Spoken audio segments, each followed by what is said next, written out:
Hello दोस्तों, नमस्कार। SMKC channel में मैं आप सभी लोगों का दिल से बहुत बहुत स्वागत करता हूं। सो दोस्तों, इस वीडियो में ज़्यादा नहीं, सिर्फ 3 से 4 बट बहुत ही दमदार एंड इंपॉर्टेंट पॉइंट्स को हम लोग कवर करने वाले हैं। मैक्सिमम पॉइंट ऐसे रहने वाले जो कि कल के दिन के हिसाब से हम लोगों को मतलब ज़्यादा फोकस में यहाँ पे रखने हैं। तो चलिए स्टार्ट कर लेते हैं। सबसे पहले अमेरिकन बाजार तो स्टार्ट हो चुका है। लगभग 150 पॉइंट की गिरावट अभी तो फिलहाल तो देखने को मिल रही है। कोई बात नहीं, वीडियो अपलोड होते होते सिचुएशन प्लस माइनस यहाँ पे होता रहता है, बट फिर भी जो शुरुआत यहाँ पे हुई है कोई दमदार तो नज़र यहाँ पे नहीं आ रही है। देख लेते क्या होता है आगे करके। फिलहाल तो जो 33,000 का लेवल था उसको तोड़कर बाजार नीचे फिसलते हुए देखने को मिल रहा है। देन दोस्तों हम लोग बात करेंगे तो एक पॉइंट चर्चा का विषय बन चुका है कल से, एंड वो है क्रूड ऑयल। यस दोस्तों, क्रूड ऑयल की अगर हम लोग बात करें, कल से जो क्रैश यहाँ पे हुआ था, ठीक है, बहुत ही धमाकेदार क्रैश, मतलब इतना नीचे फिसल गया कि 97 तक चला गया था। बातें हो रही थी कि 100 110 तक जा सकता है ये साल ख़त्म होते होते, एंड सडनली जो झटका यहाँ पे लग गया 85 तक क्रूड हम लोग को फिसलते हुए देखने को यहाँ पे मिल रहा है। हम लोगों के लिए अच्छी बात है। एज ए इकोनॉमी के लिए अगर हम बात करें तो डेफिनेटली बहुत अच्छी बात है। ठीक है, तो क्रूड यहाँ पे क्यों फिसला, इससे रिलेटेड रीज़न तो मैंने कल के दिन ही आपको बता दिया। मेजर रीज़न आप अमेरिका भी यहाँ पे बोल सकते हो। डिमांड की अगर हम लोग बात करें तो डिमांड हम लोग को कम देखने को मिल रहा है, प्लस अमेरिका के जो स्टोरेज है वो अच्छे खासे देखने को मिल रहा है क्रूड से रिलेटेड। ठीक है, गैसोलीन की अगर हम लोग बात करें तो इससे रिलेटेड, एंड इन सभी चीज़ों में ये एक्सपेक्टेशन था कि माइट भी ओपेक क्या कर सकता है, थोड़ा सा और प्रोडक्शन कम कर सकता है करके, ताकि डिमांड सप्लाई का बैलेंस बना रहे। बट ओपेक ने ऐसा कुछ भी नहीं किया। जो पुराना डिसीजन था जितना आउटपुट कट करने का, वही उन्होंने क्या किया, मेंटेन रखा। तो इस वक्त क्या हो गया, बैलेंस इस साइड से नीचे चला गया। किस चीज़ का, डिमांड का।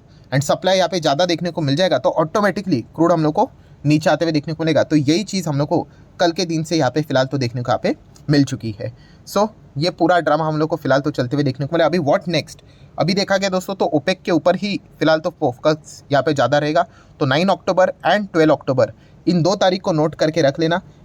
ओपेक की ओर से कुछ इंपॉर्टेंट डेटा रिपोर्ट्स यहाँ पे हम लोग को क्रूड से रिलेटेड रिलीज होते हुए देखने को यहाँ पे मिलने वाले हैं। सो फिलहाल तो हम लोग कह सकते हैं दोस्तों, क्रूड के चलते बहुत सारा गणित अभी हम लोग को वापस बदलते हुए देखने को मिला है। बहुत सारे ब्रोकरेजेस ने भी अपनी रिपोर्ट्स बदली है कि ये साल खत्म होते होते देखा गया तो क्रूड शायद से 100 को क्रॉस नहीं करेगा। फिलहाल की सिचुएशन अगर ऐसी ही बनी रही तो ठीक है। ये इफ बट वाला एक खेल होता है दोस्तों, किसी ने सोचा भी नहीं था पहले। अभी कुछ दिनों पहले बोला जा रहा था कि 110 भी जा सकता है, अभी फिलहाल बताया जा रहा है कि 80 के आसपास रहेगा। तो ये पूरा मतलब बोलते ना, एक न्यूज़ के चलते ये सारी चीज़ें चलती है। अगर यहाँ पे ओपेक प्लस ने एक फैसला ले लिया कि हम लोग यहाँ पे और प्रोडक्शन कट करेंगे, अगर उन्होंने कोई इमरजेंसी मीटिंग बोला कि कर लिया फैसला, 2 मिनट के अंदर अंदर क्रूड वापस 95 तक जा सकता है। ठीक है, तो ये चीज़ें इतनी फास्ट यहाँ पे चलती है, तो इसी चीज़ के ऊपर फोकस यहाँ पे बना के रखना होता है।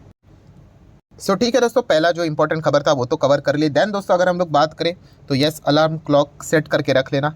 कल की अगर हम लोग बात करें तो कल सुबह 10 बजे हर किसी की जो निगाह रहेगी एक ही चीज़ के ऊपर रहने वाली है, आरबीआई के ऊपर। यस, आरबीआई मतलब आरबीआई गवर्नर शक्तिकांता दास जी के ऊपर फोकस रहेगा।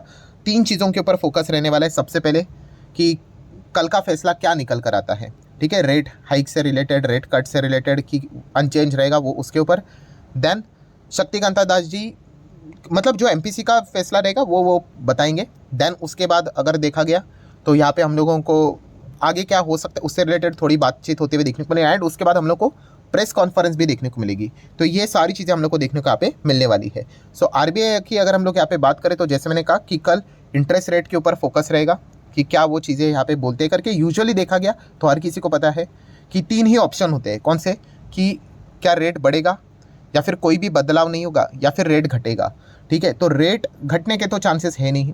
ठीक है, आइदर कोई भी चेंजेस नहीं होंगे या फिर रेट बढ़ सकता है करके। तो रेट बढ़ने के भी चांसेस थोड़े कम नज़र यहाँ पे आ जाती है। यूजुअली कल के दिन भी आरबीआई यहाँ पे क्या कर दे, कोई भी बदलाव ना करे, अनचेंज ही यहाँ पे रख दे। एंड फिलहाल जो हम लोग को क्रूड यहाँ पे सडनली नीचे आते हुए देखने को यहाँ पे मिला है, तो इस चीज़ के चलते एक थोड़ा बहुत राहत वाली चीज़ भी देखने को यहाँ पे मिल रही है। तो सबसे ज़्यादा हाईएस्ट पॉसिबिलिटी क्या है कि कल के दिन इंटरेस्ट रेट जो पहले से ही जो रेपो रेट है उसमें कोई भी बदलाव नहीं होगा। यही शब्द सुनने के लिए कल यहाँ पे लोग बैठे हुए रहेंगे। ठीक है, देन अगर हम लोग बात करें तो आरबीआई का स्टैंस क्या रहेगा, जो पहले से वो लेकर रखे हुए थे, रुख जो हम लोग कहते हैं, शायद से उसमें भी वो कोई बदलाव ना करे। तो रेट में भी कोई बदलाव नहीं, स्टैंस में भी कोई बदलाव नहीं। उसके बाद एस्टिमेशंस यहाँ पे आरबीआई अपना सामने यहाँ पे रख देगा। ठीक है, जीडीपी के प्रति उनका फोरकास्टिंग, तो इसके पहले भी उन्होंने जब भी एमपीसी की बैठक होती है तो हर किसी क्वार्टर की अगर बात करें, पूरे साल की बात करें, तो जीडीपी का फोरकास्टिंग कि आगे कितना यहाँ पे ग्रोथ देखने को मिल सकती है, वो डेटा सामने वो रख लेते हैं। क्या उसमें वो कोई बदलाव करेंगे ये देखने वाली बात होगी। अगर बदलाव करेंगे, अपसाइड करेंगे या डाउनसाइड करेंगे, वो एक देखने वाली बात होगी, या फिर अनचेंज ही रखेंगे, ये पॉइंट को आपने नोट करना है।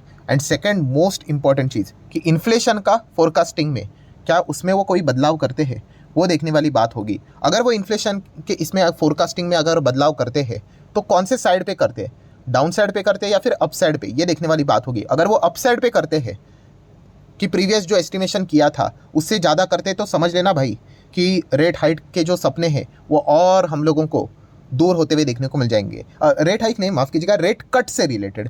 ठीक है, तो ये इसके ऊपर फोकस रखना है, इन्फ्लेशन का फोरकास्टिंग से रिलेटेड वो क्या करते हैं। ठीक है, अगर ये बढ़ गया तो समझ लेना इनडायरेक्टली वो यही बोल रहे हैं कि रेट कट की उम्मीदें इतनी जल्दी मत रख लेना और टाइम यहाँ पे लगने वाला है। फिलहाल का सिचुएशन देखकर तो हमें पता ही है कि इतने जल्दी रेट कट कैसे कर सकते हैं, क्योंकि अभी भी इन्फ्लेशन 6 के बाहर चल रहा है एंड यहाँ पे हम रेट कट तो फिलहाल तो देख नहीं सकते। ठीक है, तो ये सारा मतलब बोलते हैं ना, ये जो इफ़ बट की जो हम लोग बातें कर रहे हैं, इन सभी सवालों के जवाब कल के दिन हम लोग को यहाँ पे सुबह सुबह देखने को यहाँ पे मिलने वाले हैं। इसी चीज़ के चलते Nifty, bank Nifty, financial services, इसके ऊपर अच्छा खासा फोकस देखने को यहाँ पे मिलने वाला है। प्लस इसी के चलते जो बाकी के जो स्टॉक्स रहते हैं, सेक्टर रहते हैं, रेट से रिलेटेड जो हम लोग को देखने को मिल जाते हैं, उनके ऊपर भी आप लोगों ने अच्छा खासा फोकस बना के रखना है। तो ये सारा जो ड्रामा है वो कल के दिन हम लोग को सुबह सुबह देखने को यहाँ पे मिलने वाला है। दो चीज़ें हो गई, आ जाते तीसरे पॉइंट के ऊपर। तो दोस्तों वो है Adani Wilmar. Yes, Adani group की अगर हम लोग बात करें तो एक कंपनी जो जिस अभी अभी बाजार में यहाँ पे इनकी यहाँ पे शुरुआत हुई है।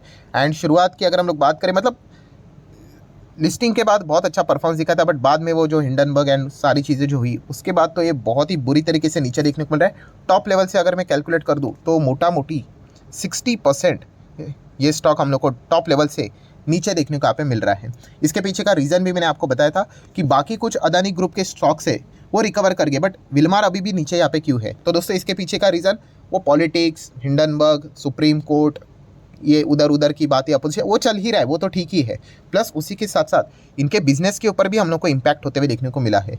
सो एडिबल ऑयल की अगर हम लोग बात करें, इन्फ्लेशन को कर्ब करने के लिए सरकार ने जितना भी बाहर से जो ऑयल यहाँ पे आता है उसके ऊपर जो ड्यूटीज़ लगते थे वो उन्होंने क्या कर दिए, कम कर दिए, लगातार कम कर दिए। तो लगातार कम करने से क्या हो जाता है कि इनको भी सेल करना पड़ता है ऑयल, वो सस्ता करना पड़ता है।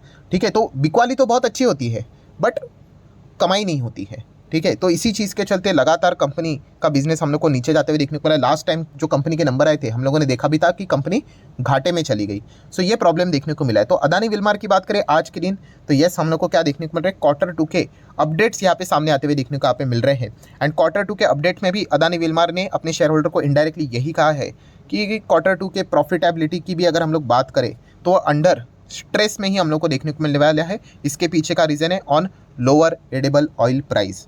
सो सस्ता जो ऑयल इनको यहाँ पे बेचना पड़ रहा है। ठीक है, इस चीज़ के चलते यूजुअली वो इनडायरेक्टली यही बोलने की कोशिश कर रहे हैं कि ज़्यादा क्या, आप प्रॉफिट की भी उम्मीद ना ही रखोगे तो भी चल जाएगा इनडायरेक्टली। क्योंकि लास्ट टाइम भी हम लोगों ने ये जो चीज़ दिखी थी वैसा ही सिनेरियो अभी भी बना हुआ है। एंड ये सिनेरियो 31 मार्च 2024 तक चलेगा, क्योंकि सरकार ने पहले से ही बोल के रखा हुआ है कि एडिबल ऑयल के जो दाम नीचे रखने के लिए जो ड्यूटीज़ उन्होंने हटाए हैं वो 31 मार्च 2024 तक कंटिन्यू रहने वाले हैं।